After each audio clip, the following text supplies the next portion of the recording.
Thanks for ordering this month's movable feast.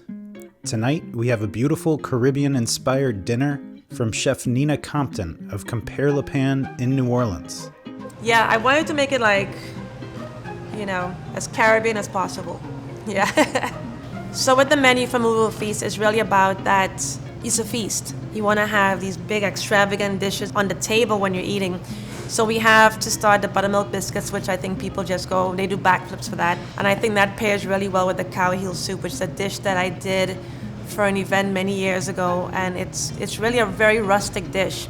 And I'm like, people are going to love it or going to hate it. And I could not take it off my menu for so long. It's a lentil soup that is cooked with cow's feet and scallions and habaneros. It's a hug in a bowl, and I really enjoy that dish. We're also doing a jerk chicken. So it's gonna be a whole roasted jerk chicken that's marinated for 48 hours in the jerk spices and then slow roasted, and you get like this crispy, spicy, juicy chicken. Then we're doing roasted sweet potatoes, which I think being in the South, you have to have that. And then the tres leches with the coconut, I think is just a really nice way to end the meal. This feast also features a Little Jim salad with coconut dressing and crispy shallots. And to start things off, we've got Louisiana bowfin caviar with tostones and creme fraiche, as well as pickled shrimp with avocado and taro root. Approximately 2 hours before you get started, pull everything out of the refrigerator, except for the whipped cream, shrimp, salad, dressing, and caviar. Those should stay refrigerated until you're ready. Everything is already cooked, so it should only take about 30 minutes to warm things up. Tonight, you'll need 2 sheet trays lined with either a silpat, parchment paper, or foil, then a mixing bowl, and a sauce pot. Now, once everything is rested at room temp and you're ready to get started, let's go ahead and make ourselves a cocktail. Rum-based drinks play well with the Caribbean flavors of tonight's feast. Okay, now you can preheat your oven to 375, and while that's warming up, we can enjoy our 2 starters. Let's begin by building our shrimp snacks.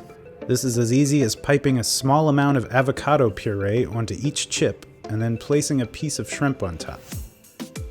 Now pop the top on your bowfin caviar and let your guests know that tonight's service comes with tostones, which are a crispy twice-fried plantain and the perfect companion to this salty delicacy.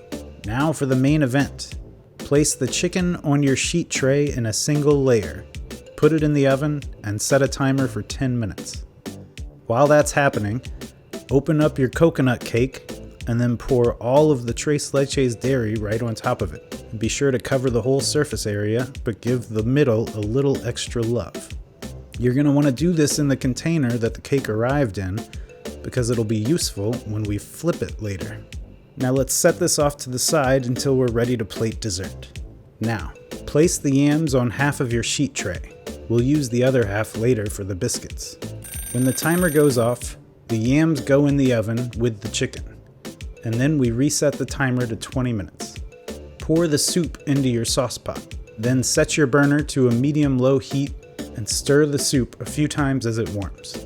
While the soup is warming up, we can get started on our salad. For now, let's just mix the lettuce and the dressing. We'll save the shallots and herbs for when we're ready to finish.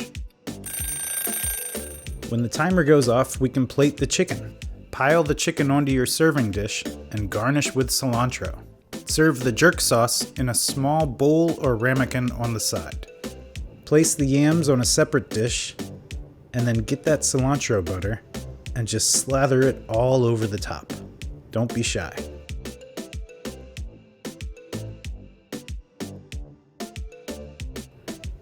Add some finishing salt and these are ready to go. Now place your biscuits on the heat tray and put them in the oven. They just need to warm up a bit while we finish plating. To finish the salad, tear your herbs and mix them in. Then transfer to your serving bowl and sprinkle the shallots on top. For the soup, simply pour it into a large bowl and top with shallots. Don't forget the herb and chili oils that accompany this. And for the faint of heart, please be aware that the chili oil is spicy. Place the biscuits onto a serving dish with the butter on the side, and now you're ready to feast. When dessert time comes, grab your marinating cake, place your serving dish on top of the container. Then when your steady hands are ready, in one smooth motion, simply flip the cake onto the plate. Here it is again. Don't be worried, it's actually much easier than it sounds. Now top it with the whipped cream and the toasted coconut, and you're ready to enjoy. And that's it. We hope you have fun tonight, and be sure to check out next month's feast. We'll be heading to the very exquisite Friuli-inspired restaurant Frasca Food and Wine in Boulder, Colorado.